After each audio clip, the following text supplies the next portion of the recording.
जरूरी सूचना है आप सभी स्टूडेंट्स के लिए। स्टडी फॉर सिविल सर्विसेज का Android app Google play store में आ चुका है, उसको प्लीज तुरंत इंस्टॉल कर लीजिए। और अगर आप स्टडी फॉर सिविल सर्विसेज के सिर्फ ऐप से कोई भी कोर्स, कोई भी पीडीएफ परचेस करते हैं तो उसमें अप्लाई कूपन, अगर आप ज्ञान सर जो है आप उसमें अप्लाई करते हैं, ये कूपन कोड है, तो उसमें 20% फीस तुरंत माफ हो जाएगी। मतलब 20% डिस्काउंट तुरंत उसमें लग जाएगा। ज्ञान सर लिखना है, नॉर्मली ज्ञान सर, स्मॉल लेटर में है सब कुछ, कोई स्पेस नहीं, कोई कॉलम नहीं, सिर्फ ज्ञान सर, GYANSIR। इस तरह से अगर कूपन कोड लगाते हैं आप ऐप में बाई करने से पहले, जो अप्लाई कूपन वाले में आता है, तो 20% का डिस्काउंट तुरंत मिलेगा। वीडियो देखिए। तो दोस्तों, आज की इस वीडियो में हम लोग गुप्त वंश के प्रमुख शासक चंद्रगुप्त द्वितीय के बारे में समझेंगे। इससे पहले की वीडियो में हम लोगों ने चंद्रगुप्त प्रथम और समुद्रगुप्त दोनों शासकों के बारे में विस्तार से पढ़ रखा है। अगर आपने वह वाली वीडियो नहीं देखी तो आप प्लेलिस्ट में जाकर ज़रूर देखिएगा। ये सीरीज़ सभी प्रकार के प्रतियोगी परीक्षाओं के लिए समान रूप से उपयोगी है और मुख्य रूप से यह RO का जो री एग्ज़ाम होना है उसी को बेस मानकर चलाई जा रही है। तो चलिए दोस्तों, बढ़ते हैं आज के इस महत्वपूर्ण क्लास में। चंद्रगुप्त द्वितीय का जो शासनकाल है 376 ईस्वी से लेकर 415 ईस्वी तक होता है। ये गुप्त वंश के एक बहुत ही प्रतापी शासक होते हैं। इन्हें चंद्रगुप्त द्वितीय या फिर विक्रमादित्य चंद्रगुप्त के नाम से भी जाना जाता है। इनकी कुछ प्रमुख उपाधियां हैं जो अलग अलग स्रोत से प्राप्त होती हैं, यहाँ पर दिया गया। इन्हें सहसांग या फिर सकारी, सकारी का मतलब है शकों का शत्रु, इस नाम से जाना जाता है। देवराज भी इनकी प्रमुख उपाधि है, जो कि सांची लेख में उनके प्रिय नाम देवराज का वर्णन है। जो सांची का अभिलेख है वहाँ पे देवराज का नाम मिलता है। इन्हें देवगुप्त भी कहा जाता है। प्रवर सेन के चमक लेख में चंद्रगुप्त को इस उपाधि का उल्लेख किया गया। मतलब देवगुप्त का जो उल्लेख है ये प्रवर सेन के चमक लेख में है। विक्रमादित्य, यह गुप्त वंश का पहला शासक था जिसने विक्रमादित्य की उपाधि धारण की। शक विजय के बाद उसने ये उपाधि धारण की थी। तो ये काफ़ी इंपॉर्टेंट पॉइंट है कि चंद्रगुप्त की जो उपाधि है विक्रमादित्य, ये इन्होंने कब धारण किया था? जब इन्होंने शकों को पराजित किया था, इसके बाद ये उपाधि धारण किया था। इन्हें परम भागवत भी कहा जाता था। यह चंद्रगुप्त की सर्वाधिक मतलब सबसे ज़्यादा प्रिय उपाधि है, परंतु उसका नाम देवराज था। मतलब प्रिय नाम देवराज था, लेकिन सबसे प्रसिद्ध उपाधि है परम भागवत। चंद्र, जो मेहरौली दिल्ली में है, दिल्ली का जो लौह स्तंभ लेख है इसमें इसे चंद्र नाम से भी संबोधित किया गया। तो ये कुछ इसकी प्रमुख उपाधियां रही जो चंद्रगुप्त द्वितीय जी को दी गई थी। आप इन्हें जरूर याद रखिएगा। इसमें परम भागवत, विक्रमादित्य, ये सब काफ़ी इंपॉर्टेंट है। इसके अलावा हर बिंदु महत्वपूर्ण है। आगे दिए कालिदास और अमर सिंह चंद्रगुप्त द्वितीय के दरबार में रहते थे। जो कालिदास है इन्होंने विभिन्न प्रकार की रचनाओं और नाटकों की रचना की है। इन्हीं के दरबार में रहते थे। रामगुप्त ध्रुव देवी कथा का उल्लेख विशाख दत्त कृत देवचंद्र गुप्तम में किया गया। देवचंद्र गुप्तम ये एक रचना है जो कि विशाख दत्त के द्वारा रचा गया है। इसमें रामगुप्त और ध्रुव देवी का वर्णन है।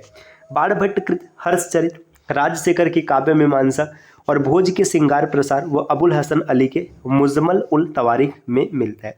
तो अलग अलग शास्त्र मतलब जो रचनाएं हैं उसमें भी इन लोगों की कहानी पता चलती है। मुंडित सिर वाली गुप्तकालीन बुद्ध की प्रतिमा मानकुवर, जो कि प्रयागराज है, यहाँ से प्राप्त है। मतलब मुंडित सिर वाली बुद्ध की प्रतिमा कहाँ से मिला? तो मानकुवर प्रयागराज से।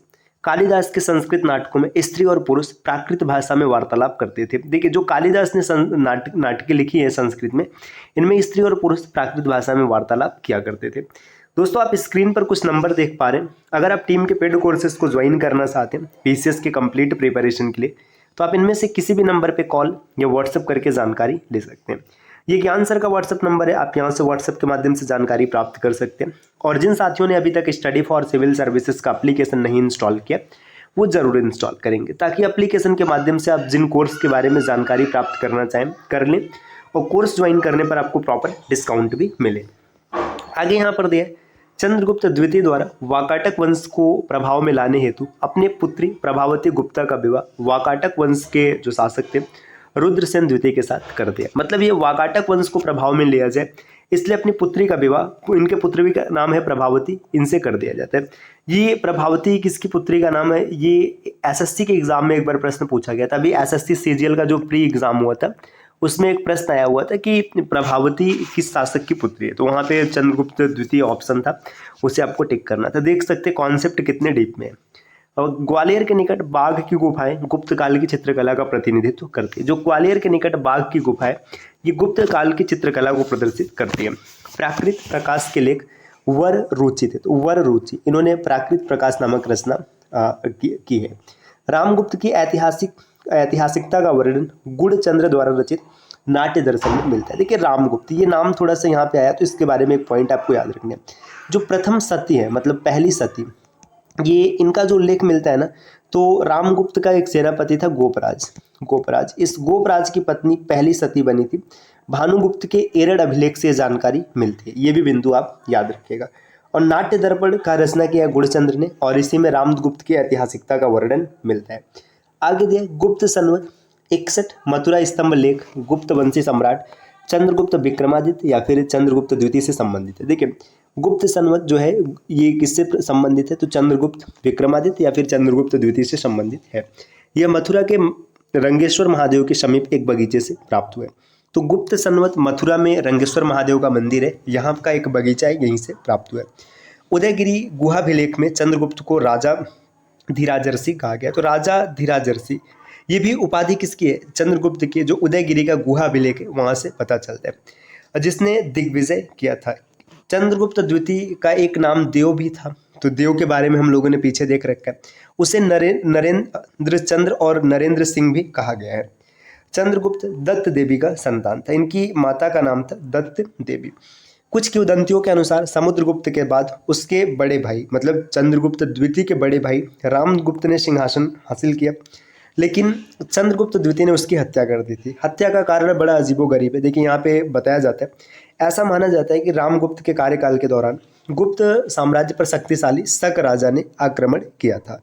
रामगुप्त युद्ध हार जाता है और उसे अपमानजनक संधि करनी पड़ी, जिसमें उसकी पत्नी को शत्रुओं के खेमे में जाने का प्रावधान था। मतलब ये रामगुप्त युद्ध हार जाता है और संधि करता है, अपनी पत्नी को उनके खेमे में भेजने के लिए तैयार हो जाते हैं। अब ये अपमानजनक संधि किसी भी प्रतापी राजा को बर्दाश्त नहीं होगा, तो यही होता है।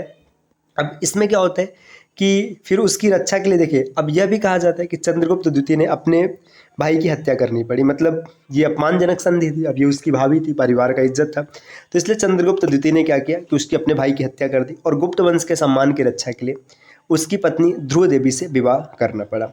चंद्रगुप्त द्वितीय के शासनकाल के दौरान गुप्त साम्राज्य का क्षेत्रीय विस्तार अपने चरम पर पहुंच गया था और इसी कारण इन्हें चंद्रगुप्त विक्रमादित्य के नाम से जाना गया, क्योंकि चंद्रगुप्त द्वितीय के समय में इनका शासन एकदम चरम पर पहुंच गया था, जिसने अपने साम्राज्य की सीमाओं का विस्तार युद्ध में विजयों और उस काल के अन्य शाही वंशों के साथ वैवाहिक गठबंधों द्वारा किया। मतलब ये अलग अलग नीतियों से अपने साम्राज्य का विस्तार किया। कुछ जगह युद्ध हुआ, कुछ जगह वैवाहिक साठ गांठ रखा गया। देखिए यहाँ पे आगे बताया जा रहा है, उसने नागा राजकुमारी कुबेर नागा से विवाह किया। तो कुबेर नागा नागा राजकुमारी इनसे विवाह किया, जिससे उसकी एक पुत्री प्रभावती। तो देखिए प्रभावती के पिता का नाम चंद्रगुप्त द्वितीय है और माता का नाम कुबेर नागा, ये भी याद रखिए, क्योंकि पेपर में अगर पिता का जिक्र किया तो माता का भी जिक्र हो सकता है। प्रभावती का विवाह दक्कन के में शासन करने वाले वाकाटक वंश के रुद्रसेन द्वितीय से किया गया। आगे है, सर्वप्रथम चंद्रगुप्त द्वितीय ने पश्चिमोत्तर भारत में स्थित मद्रगढ़ से लेकर खरपड़िक गढ़ का विनाश किया। तो मद्र से लेकर खरपड़िक तक का विनाश कर देते हैं, इसलिए चंद्रगुप्त द्वितीय को गडारी कहा जाता है, क्योंकि इन्होंने अलग अलग गढ़ों का विनाश किया। चंद्रगुप्त द्वितीय ने सोने के सिक्के चलाए, जिसे दिनार कहा गया। रजत एवं तांबे की मुद्राएं भी जारी की। जो इनकी चांदी के सिक्के थे उन्हें रौप्य मुद्रा कहा जाता था। चलाने वाला पहला गुप्त शासक चंद्रगुप्त द्वितीय को ही माना जाता है।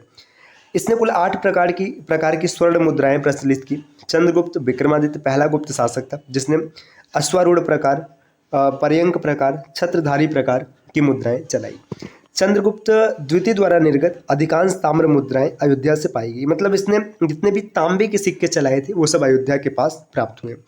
अब इसने जो 8 प्रकार के स्वर्ण मुद्राएं चलाई थी उसमें प्रमुख है धनुर्धारी, सिंह निहंता, अश्वारोही, छत्रधारी, पर्यंक स्थित राजा रानी, ध्वजाधारी और चक्र विक्रम प्रकार। फाह्यान जो कि एक विदेशी यात्री है, चंद्रगुप्त विक्रमादित्य के समय में मध्य एशिया के स्थल मार्ग से 399 ईस्वी में भारत आया था। तो फाह्यान किसके समय में आया था? चंद्रगुप्त विक्रमादित्य के समय में। आगे अब यहाँ पे देखिए चंद्रगुप्त से संबंधित कुछ अभिलेख हैं, तो इन अभिलेखों के बारे में हम लोग देख लेते हैं। देखिए यहाँ पे मथुरा स्तंभ अभिलेख, यह चंद्रगुप्त द्वितीय का पहला अभिलेख है। तो जो मथुरा का स्तंभ अभिलेख है ये इनका पहला अभिलेख है, इंपॉर्टेंट पॉइंट है। उदयगिरी गुहालेख जो है ये उदयगिरी का पहला गुहालेख है, इसे कनिंघम ने खोजा था। अलेक्जेंडर कनिंघम, इनका नाम याद रखिए कि ASI के जनक भी माने जाते हैं।